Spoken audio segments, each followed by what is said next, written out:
This word is the word agapas. A-G-A-P-A-S. That's Greek. I won't bother to do the Greek translation right here, but this is agapas. Agapas is the love of devotion. So what Jesus was doing is, the people say that Jesus asked him 3 times because he denied him 3 times, and so he's showing him, I'm really, really, really, really forgiving you. And so so Jesus said, Simon, do you love me with the love of devotion? And Simon said, I philo you. Notice that different word right here? I philo, this is P-H-I-L-O.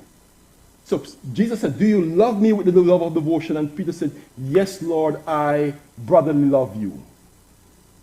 And then a second time he asked him, Simon, do you agape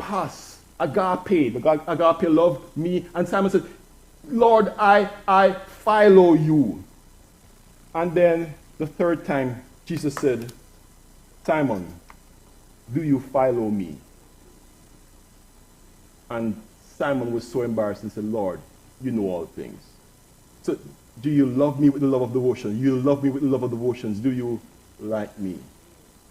And Simon was grieved. But what Jesus was doing is he was saying, Simon, regardless of what you did, I am going to restore you. I'm going to make all things brand new.